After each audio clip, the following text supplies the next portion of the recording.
So you've seen a lot of interviews up until now. We're here on Love Soul TV out on the West Coast. And it's a lot of these interviews we caught here tonight were backstage at the Raekwon show where we were invited by the homeboy K Woods. And of course, we came to see the man, the living legend, and the guy that we've been talking about for a lot of months on the internet right now because the new Wu-Tech we put out, Raekwon the Chef. What up, baby?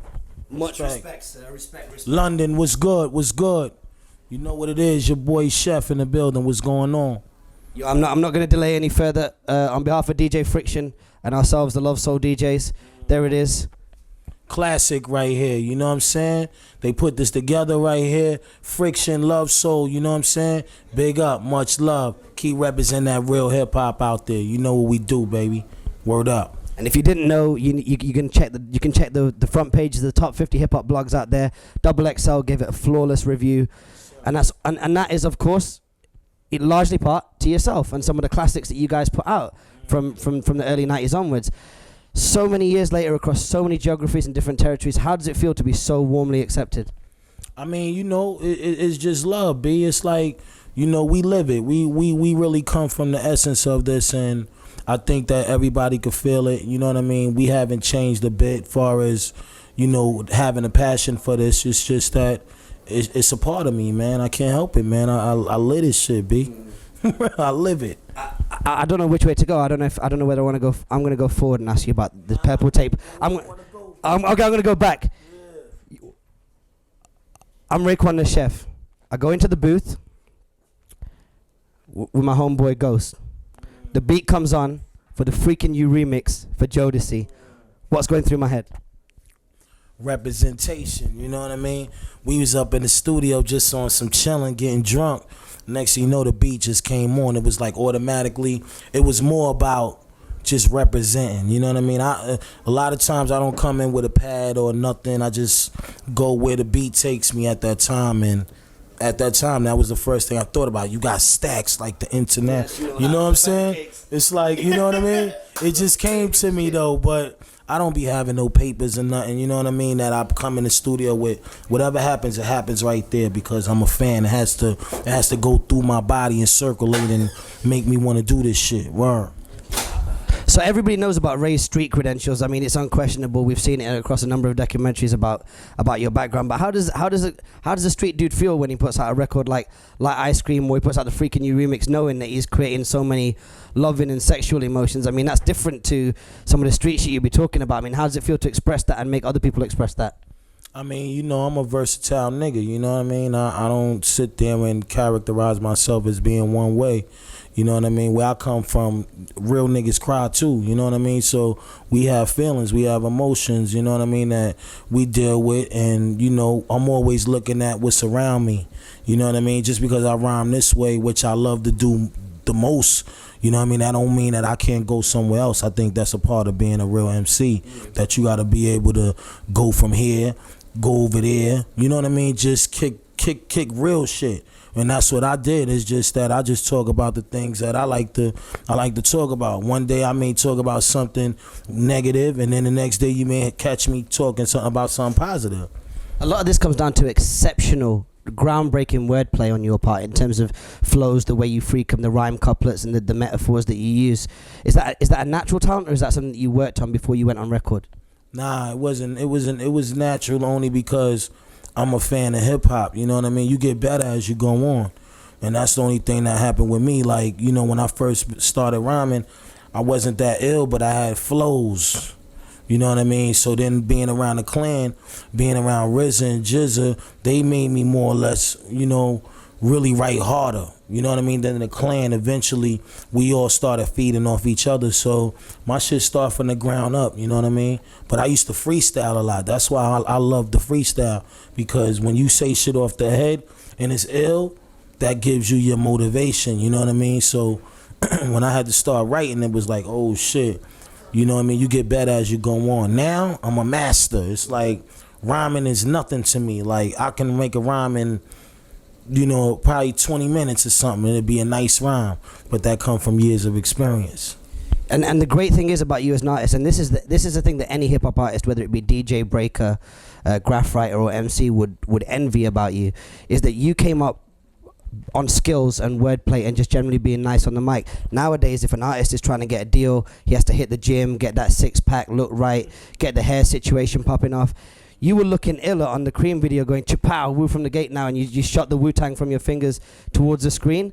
And people were taking visual chances. Do you feel like the game is kind of fucked up now that you've got to be kind of pre-packaged before you come into the game? Because you just came in as you are, gritty and just rhyming. Yeah, and see, that's what kind of like threw hip-hop off, is that everybody got more or less caught up into the glamour shit than really getting caught up to the art. And that's why we always big up, you know what I mean, all our peoples from the international states and all of that, because y'all represent the true science of real hip-hop.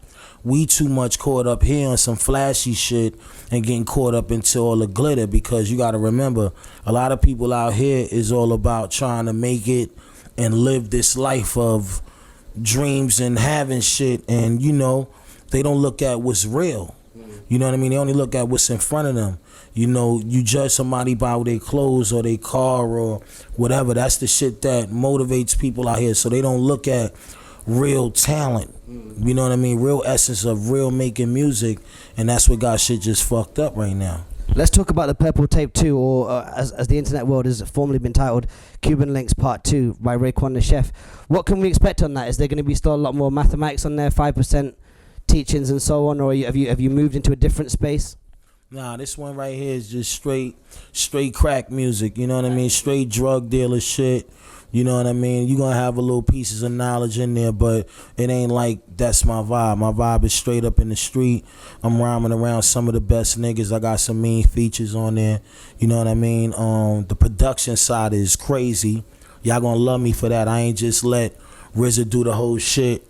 You know what I mean? And it's going to be nice. You know what I mean? I feel real comfortable with it. I've been working on it for like the last 3 years. I got an opportunity to really come off the way I wanted to come off. And I came with authentic music again, different, weary beats. You know what I mean? You're going to have pieces of the karate shit in it. You're going to have the woo niggas just, these niggas is rhyming. They still got it. So when you hear it, it's going to be like a woo album again. Wow. And that's how the first one felt. But when I tell you everybody did they thing, everybody did they thing. That's how I feel when I hear woo. Woo. I don't know how you pronounce it, but woo-oh or woo-oo? The woo-oo. The beat is on some woo-oo. Yeah. So everybody call it that, though. But, you know, it's called the new woo. Yeah. No doubt. And that definitely strikes feelings and emotions, so that's what we can expect. Tell me about, you're obviously passionate about the production. Tell me about the production. Tell me about what influence RZA may or may not have had, Dre's had, and some of the other cats that you're messing with. I mean, you know, everybody was just open-minded to wanting to be a part of the project, and, you know, they was fans, and they was like, yo, I got to give you that heat. So I'm like, yo, you know I need that shit. How many joints on the album? It's going to be like 14 joints on the album. Confirmed? Yeah, confirmed. Release date? Release date is going to be in July, somewhere around that time. No later than August. No later than August. I can't. I won't have it no more. EMI, they're on my back. They making sure we have this record together and put it out, so it's on. And as soon as the... For July, for sure. And how are those 14 records split up in terms of producers and features and cameos? I mean, it's just me really putting it down for you. I don't look at all of that. I look at where's the heat at. You know what I mean? That's what you're going to get. You're going to get nothing but official heat, regardless. Is the big homie Ghost on there? Big homie better be on there. He better be on there. Yeah. Nah, Ghost is on it. He doing his one too. You know, like I said, we had to get the clan on there first and foremost. You know what I mean? I'm always go back home and represent my niggas regardless of what. You know what I mean? Everybody went in, Inspector Deck, he went crazy. Right. Ghost went crazy. You know what I mean? Everybody went crazy, so. Tell me about how that felt to put a recording down. I mean, did your producer classic? Tell me about the record, how it feels, what it's called. Well, you know, the record is called Only Built for Cuban Linx Part 2. It's another side to the first one. You know, we finish it from where we ended it on the first one. So, you know, like I said, it's a real nigga album, but it's a cinematic album. You know, you're gonna hear traditional woo skits and eerie kinds of sounds, and you may hear Blue Raspberry sing a weird, like, you know, not weird, but sing her style, a Mahalia style singing, you know, spine tingling shit, you know what I mean? Karate skits, funny shit, You know, all the shit that you expect from us. And how does the record that you have done as the Wu-Tang Clan, how does that sound? What's that record called? The new what? No, the record, when you guys are all together on your album. You mentioned that the whole Wu brothers are on one record, one individual single on your album. What's that called, that record? Well, you know, we didn't put everybody on the record, though, because it was too many heads on it, and we wanted it to be able to be spun, but we probably will eventually one day put everybody on it. But that one's called The House of Flying Daggers. Damn. That's produced by Jay Dilla. When you hear that, my nigga, you gonna know we went back. I'm telling you, gonna know it went back to what y'all gonna be like, that's what the fuck we been wanting from y'all. That's what y'all getting right there. Is it a Dilla beat that we'd have heard on Donuts or somewhere else, or is it a brand new Dilla beat that's not hit the streets yet? I mean, you never know. You know what I mean? Like I said, whoever had it, it's all good, but ain't nobody gonna body it the way we're gonna body it. See, certain shit fits certain people for a reason. You can't put a square in a circle. Damn, yeah. So when it came to me, somebody might have had it, but you was a fucking square with it. I was the circle that just... Watch, when you hear it, you're gonna be like, God damn. Standing next to this man right now, he's definitely got like a Michael Jackson type thing going on, in the sense that I'm saying because you give a lot away, but you still give nothing away. Like I feel like I'm in this interview and I'm kind of finding out about the album, but I'm gonna walk out and go, damn, that dude didn't tell me shit. He just fucking left me here what in the album more than I wanted it when I first walked in. Nah, man, you know. Mind play. We just gonna keep it 100, man. You know, the album is fly, man. You know, I didn't go radio with this album. You know what I mean? I made sure I stayed on the floor gutter with it. I made sure the beats was grimy. You know what I mean? We got a couple of radio records that may be able to touch the radio, but for the most part, the album is hard. It's hard body. We got some features on there. Niggas that's nasty. Niggas that really, you know in the game that get it in. And you gonna love it. Bottom line, Ghost is on it. You know what I mean? The Clan is on it. Beats is crazy. Riz is on it. Production by, you know what I mean, Jay Dilla, Dr. Dre, Pete Rock, Eric Sermon. You know what I mean? Scram Jones. You know, it's just fire. It's like when Nas did Illmatic, how he had all them different chemistries that made a collaboration of something so mean. That's how this joint came out. And part 2, kind of love this one right around more than part 1, for real. Everybody who's established is on the record. Let's talk a little bit about some of the people that are coming up and what their situation is. Speaking from an OG's perspective, like yours, we're out here because DJ Friction's done on a production tour with Crooked Eye and Bishop Lamont and a few other cats. What kind of, I mean, is Ray still open-minded to working with up-and-coming cats? You motherfucking right. I mean, I already do that. You know what I mean? See, my thing is, I look at young brothers for who they are and how passionate they are about this shit. It don't matter if you young. You got to be somebody that number one, that I got to like as a person. And you got to be somebody that I look at as really love this music. You know what I mean? So I'm not never to the point where, you know, oh, you young, I don't want to fuck with you. It's like, you got to be real with me. You know what I mean? I got to know you a real nigga. I got to know that all that shit don't mean nothing. It's about you.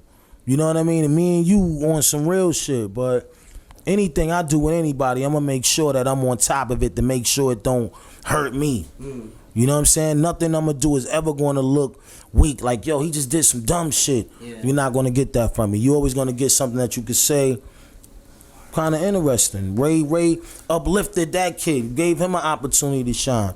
Because I feel like that's where success come from. You help other people become successful, then that makes you more successful. Right. You see what I'm saying? Each one teach one. You already know what it is. Yeah, no doubt. I don't know the knowledge.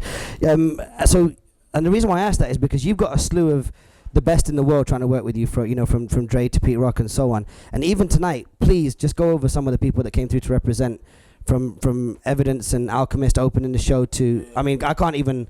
I feel too crazy even telling it. You tell the people who came through to the LA show tonight. You had Be Real here. You had Evidence. You had Bobby Brown come through. You had Warren G pop up. Warren G, man, smooth as a motherfucker. Yeah, that's my nigga right there. You know what I'm saying? You had me there. You know what I mean? You had, Who else was there? You know who else was there? Who Smooth B there? was in the house. Smooth B, classic nigga, come through on some criminology shit. You know what I mean? I heard Large Pro was in the house, but I didn't see him. Yeah, Large Pro I heard came through earlier. I mean, you know, that's what it's about, man. It's about support, man. You know what I mean? If it wasn't my show, I'd probably be here for somebody else too. Yeah. So that's what it's all about, man. But when Be Real, Alchemist, and Evidence come through, that's like the local boys coming out to say, yeah, welcome back to LA, and the stage is yours, man. Go in. My niggas, them niggas is classic dudes, man. Alchemist got a track record that's stupid, man. Yeah. He come from the mob. And then motherfucking Be Real, Cypress Hill. Come on, man. He taught us how to smoke weed, B. Yeah. I love them niggas, man. Be Real is a real classic general. Real quality general, too. Mad respect. Mad. So I beg your pardon for jumping in. What insects and what pesticides are you looking to terminate out the hip hop game when this new album drops? I think I'm just letting niggas know that real rhymes is still here, you know what I mean? Real authentic hip hop is still gonna live, you know? And it's so unfortunate that a lot of the young niggas, they don't really know how to rhyme, so we don't get no influence from them, but we still around, you know what I mean? I could show a nigga I've been here for 15 years and still put it down like I just started. You know what I mean? And with this album, this is me going into a opus where y'all can see that he knows how to rhyme, he knows how to make songs. Now it's about is y'all representing real hip hop. If you love real hip hop, go cop it, go buy that. I understand you don't want to buy trash because I'm not buying trash neither. Right. You know what I mean? I'm gonna go buy what I feel is what I want. When I think that everybody, when they hear Cuban Linx 2, they're gonna be like, yo, he went in. Ray stayed Ray. He came with the authentic sound. He made sure he had Ghost in him on the album. He made sure he had the Clan on the album. He got the funny skits on it. He got the wary, airy beats, like the Woo type of beats that everybody love. Then we won the game. It's easy.